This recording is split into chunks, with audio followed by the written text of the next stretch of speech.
మేడ్చల్ మల్కాజ్గిరి జిల్లాలో జూన్ 3 నుంచి ప్రారంభించిన బడిబాట కార్యక్రమం ప్రధానోపాధ్యాయుల పర్యవేక్షణలో ఈ నెల 19వ తేదీ వరకు జరుగుతుందని జిల్లా విద్యాశాఖ అధికారి విజయకుమారి వెల్లడించారు. తొలి రోజు గ్రామస్థాయి సమావేశాలు ఏర్పాటు చేసి ప్రతిజ్ఞ చేయడం, 4న బడీడు పిల్లలకు ప్రభుత్వ పాఠశాలలో ప్రవేశం కల్పించి గ్రామస్థాయిలో రిజిస్టర్లో పేరు నమోదు చేయడం జరిగిందన్నారు. 10వ తేదీ వరకు గడప గడప ప్రచారం, అంగన్వాడీ కేంద్రాల్లో తల్లిదండ్రులకు అవగాహన కల్పించడం, బడిబాటపై కరపత్రాలు, బ్యానర్లతో ప్రచారం, బడి బయట ఉన్న పిల్లలను గుర్తించి పాఠశాలల్లో చేర్పించే కార్యక్రమాలు ఉంటాయన్నారు. ఈ నెల 11వ తేదీన గ్రామ సభలు నిర్వహించి బడిబాట కార్యక్రమాన్ని సమీక్షిస్తారు. అలాగే 12న పాఠశాల సుందరీకరణ, పండుగ వాతావరణం నెలకొల్పడం, తల్లిదండ్రుల సమావేశం ఏర్పాటు చేసి అమ్మ ఆదర్శ పాఠశాలల్లో ఏర్పాటు చేసిన పనులను ప్రారంభించడం, పాఠ్యపుస్తకాలు, రాత పుస్తకాలు, ఏకరూప దుస్తుల పంపిణీ, 13న FLN కార్యక్రమాలు, పుస్తక పఠనం, 14న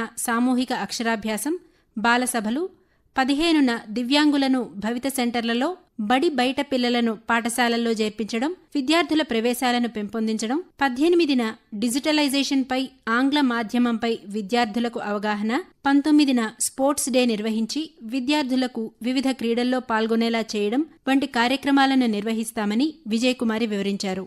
తేదీల వారీగా కార్యక్రమాలను అమలు చేసి బడిబాటను విజయవంతం చేయాలని ప్రధానోపాధ్యాయులను కోరారు.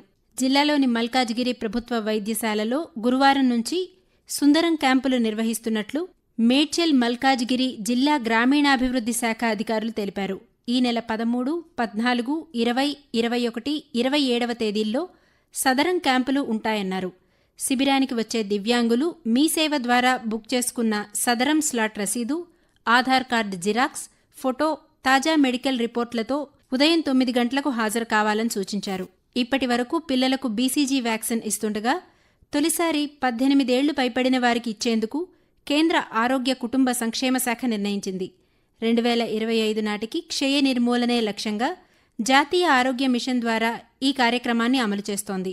ఇప్పటికే దేశంలో తొలి విడతగా 8 రాష్ట్రాల్లో వ్యాక్సినేషన్ మొదలైంది. మలి విడతలో రాష్ట్రంలో 17 జిల్లాలను పైలట్ ప్రాజెక్ట్ కింద ఎంపిక చేసింది. ఇందులో మేడ్చల్ మల్కాజ్గిరి జిల్లా కూడా ఉంది. BCG వ్యాక్సినేషన్ కార్యాచరణలో భాగంగా జిల్లాలో ప్రభుత్వ ఆసుపత్రులకు చెందిన డాక్టర్లు, సూపర్వైజర్లకు శిక్షణ ఇచ్చారు. క్షయవ్యాధి నిర్మూలనే లక్ష్యంగా చేపడుతున్న ఈ కార్యక్రమంలో 18 ఏళ్లు పైబడిన వారికి BCG టీకాను ఇవ్వనున్నారు. గుర్తించిన వ్యాధిగ్రస్తులకు 1 డోసు టీకా ఇచ్చేందుకు సన్నాహాలు చేస్తున్నారు. జూలై చివరి వారం లేదా ఆగస్టు మొదటి వారంలో వ్యాక్సినేషన్ ప్రక్రియ మొదలు కానుంది.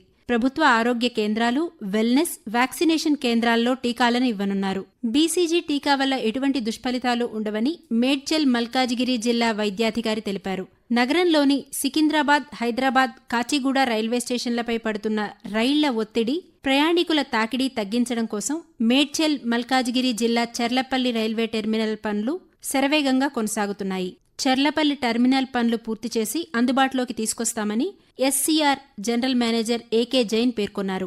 చర్లపల్లి రైల్వే టెర్మినల్ నిర్మాణ పనుల కోసం రైల్వే బడ్జెట్లో మొత్తం 430 కోట్లు కేటాయించినట్లు రైల్వే అధికారులు తెలిపారు. ఉన్నత స్థాయి ప్రమాణాలు, సకల సౌకర్యాలతో టెర్మినల్ నిర్మించాలన్న లక్ష్యంతో ఉన్నారు. దేశంలోనే అతిపెద్ద పార్లమెంటు నియోజకవర్గం మినీ ఇండియాగా పిలువబడే మల్కాజ్గిరి పార్లమెంటు పరిధిలోని ప్రజలు విలక్షణ తీర్పునిచ్చారు. ఈ ఎన్నికల్లో బీజేపీ అభ్యర్థి ఈటెల రాజేందర్ తన సమీప కాంగ్రెస్ అభ్యర్థి పట్నం సునీత మహేందర్ రెడ్డిపై 3,90,000 పైచిలుకు ఓట్ల మెజారిటీతో ఘన విజయం సాధించారు. ముఖ్యమంత్రి రేవంత్ రెడ్డి 2019లో జరిగిన అసెంబ్లీ ఎన్నికల్లో కొడంగల్ నియోజకవర్గంలో ఓటమి చెంది మల్కాజ్గిరి పార్లమెంటు నుంచి పోటీ చేసి గెలుపొందారు. అనంతరం TPCC అధ్యక్షుడిగా పనిచేసి 2023లో జరిగిన అసెంబ్లీ ఎన్నికల్లో గెలుపొంది ఏకంగా ముఖ్యమంత్రి పీఠాన్ని అధిష్ఠించారు.